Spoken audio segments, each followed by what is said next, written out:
यह सत्संग कार्यक्रम हर साल होता है और मेरा इस कार्यक्रम में आना पहली बार है।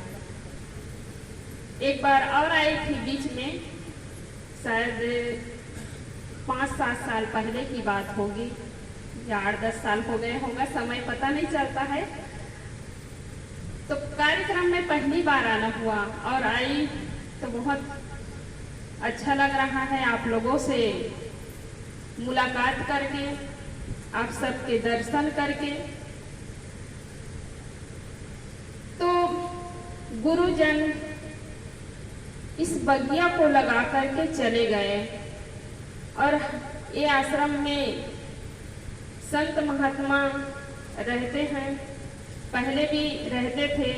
तो बगिया को सींच रहे हैं, सींचते आ रहे हैं और इसमें भक्त सज्जनों और माताओं की सहयोग की आवश्यकता पड़ती है। भक्तों को संतों की और संतों को भक्तों के सहयोग की जरूरत पड़ती है। और गांव में आश्रम है तो बड़े सौभाग्य की बात है, क्योंकि जब मन हो संतों के पास जाकर के बैठे सत्संग में जाए तब आ सकते हैं। और जिस गांव में आश्रम नहीं है तो समय देखना पड़ता है। गांव में है तो जब मर्जी हो आ सकते हैं। बाल बच्चों को भी अच्छा संस्कार मिलता है सत्संग में आने से, आश्रम में आने से। तो ये सत्संग जो है, ज्ञान जो है, हमें जगाने के लिए है, हमें होश में लाने के लिए है।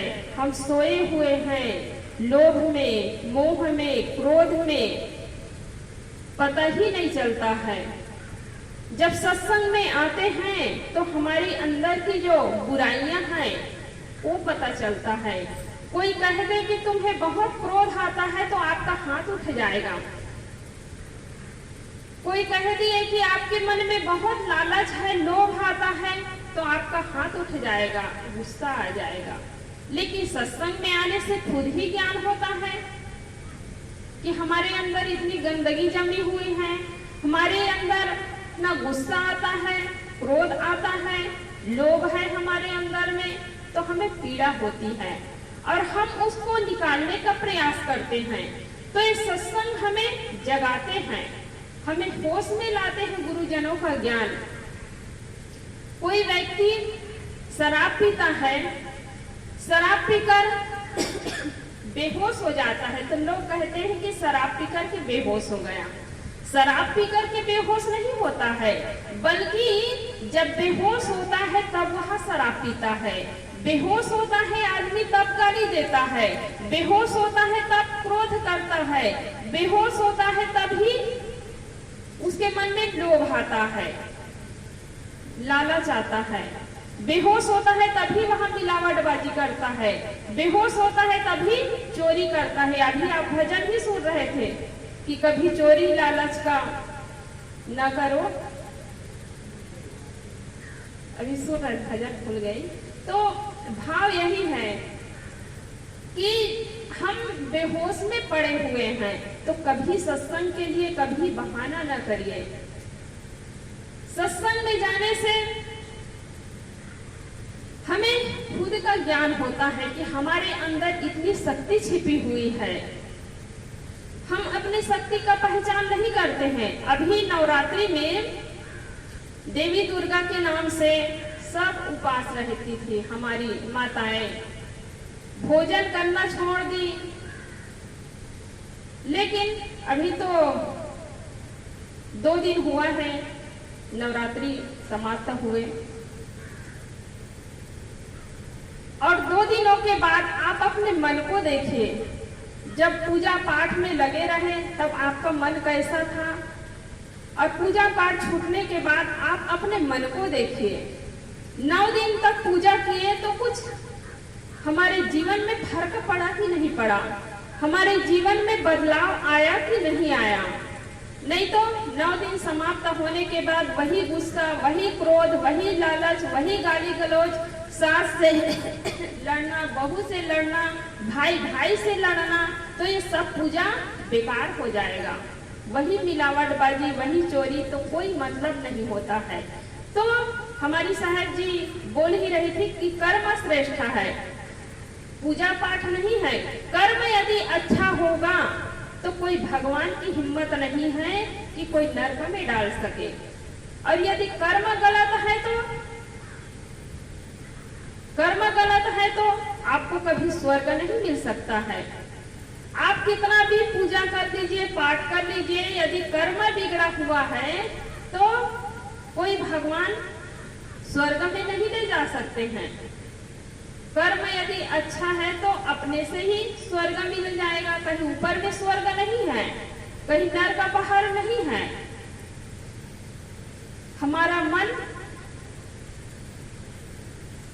हमारे मन में शांति मिलती है, हमारा मन खुश रहता है।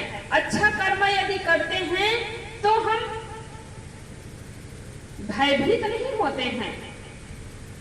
कभी चोरी करने के लिए जाते हैं, सब अपने अपने मन को जानते हैं। कभी चोरी करने के लिए जाते हैं, हिंसा करने के लिए जाते हैं, झूठ बोलते हैं, गलत काम करते हैं। उसके पहले हमारे मन में भय होता है, चिंता होती है कि कोई देख लेंगे तो क्या होगा। और वो कर्म करने के बाद भी भयभीत, चिंता, डर बना रहता है।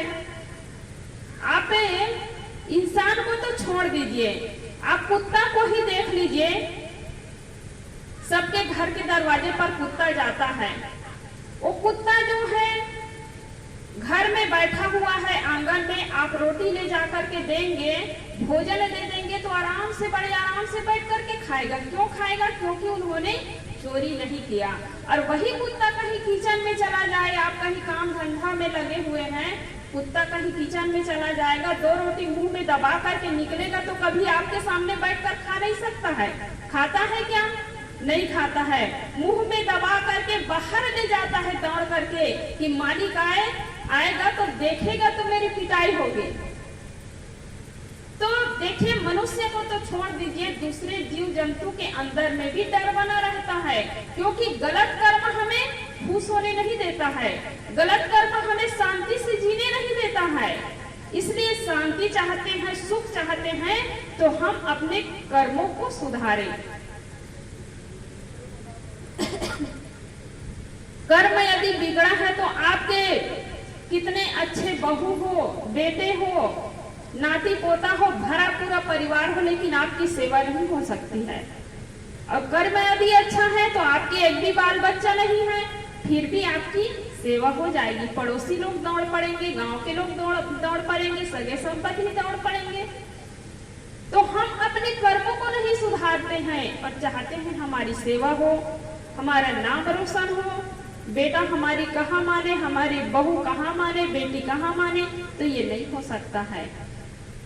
हम चाहनाओं का त्याग करें, चाहनाएं ही हमें रुलाने वाले हैं। इसलिए कहते हैं, यदि जाना है दुख से पार, सुख की चाहत जो, यदि जाना है दुख से पार, सुख की चाहत जो, देख लो चाहन किसको नहीं नचाया है, चाह की पूर्ति में कुछ हाथ नहीं आया है।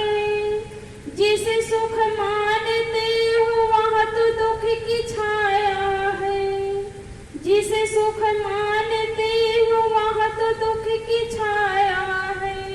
प्रतीत होती है मिलती नहीं ये माया है, प्रतीत होती है मिलती नहीं माया है।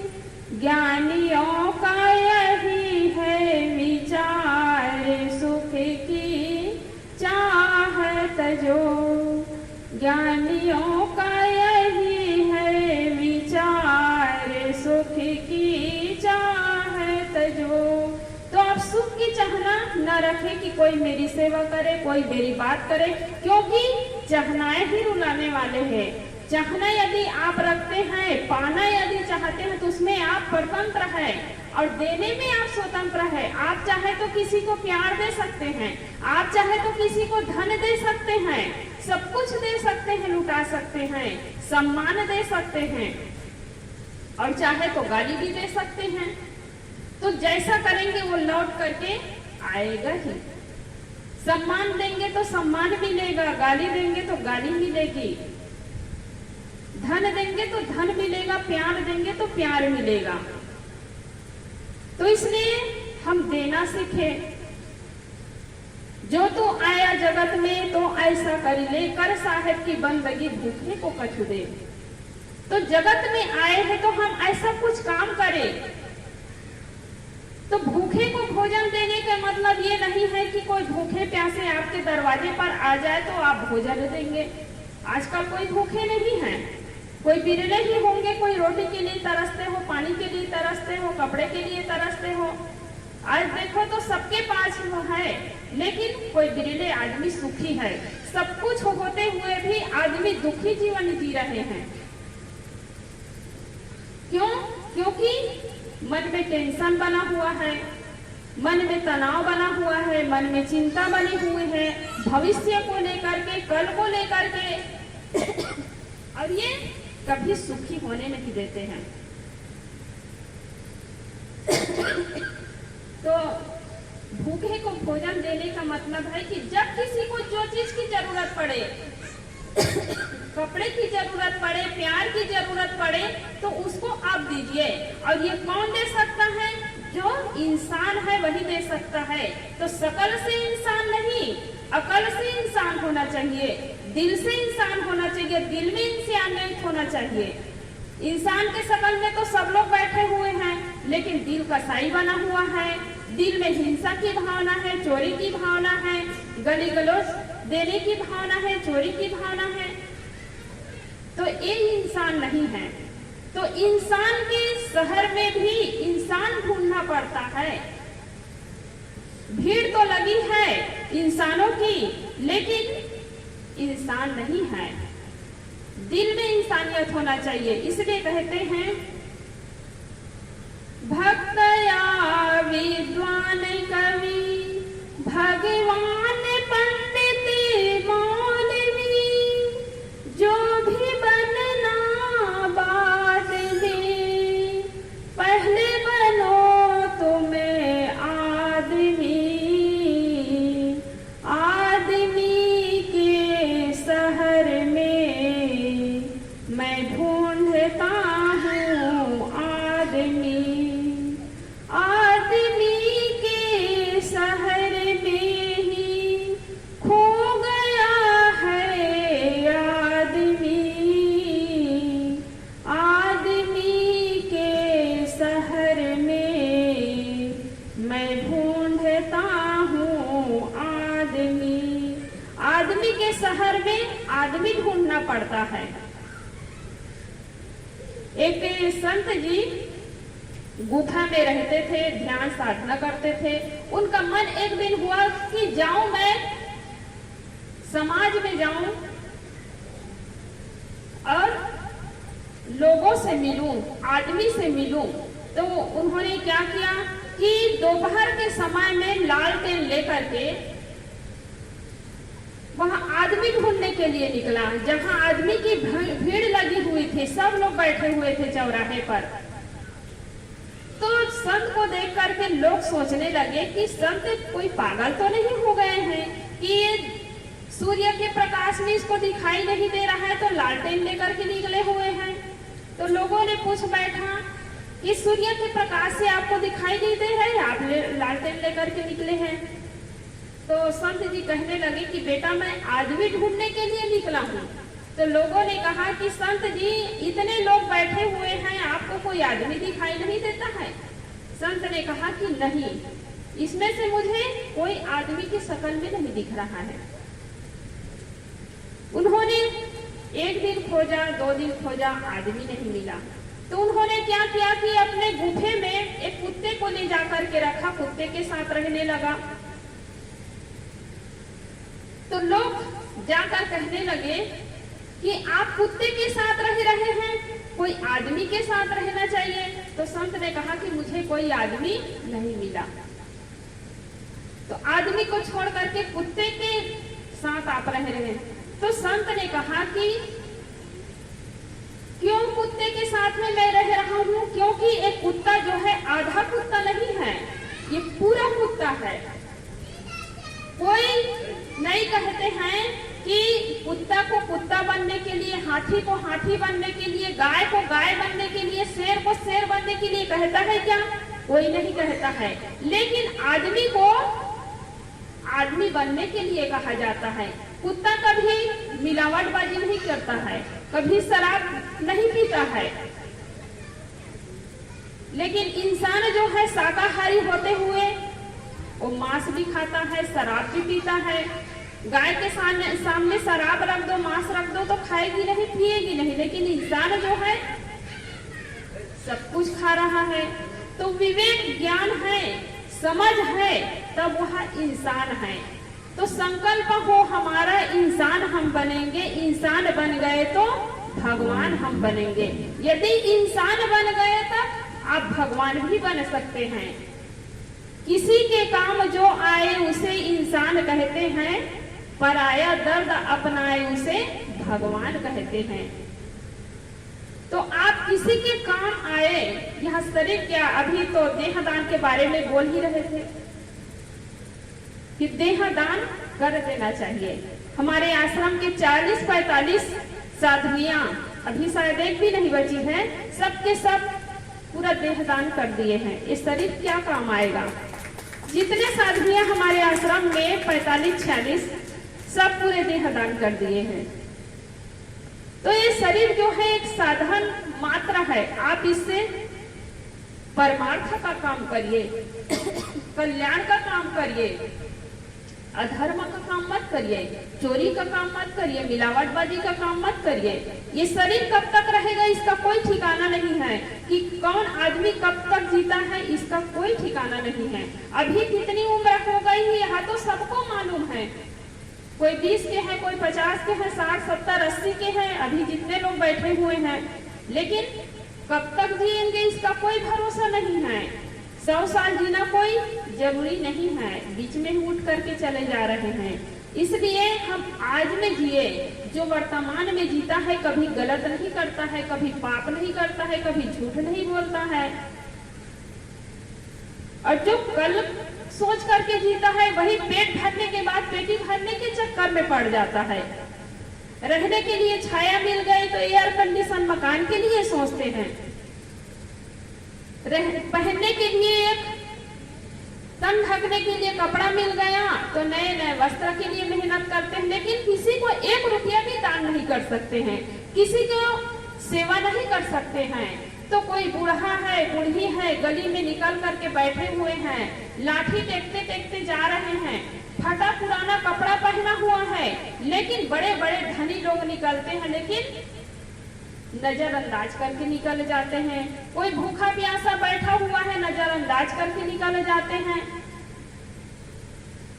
कोई पास में बैठने के लिए, बैठाने के लिए तरस रहे, उसको 2 मिनट समय नहीं दे पाते हैं।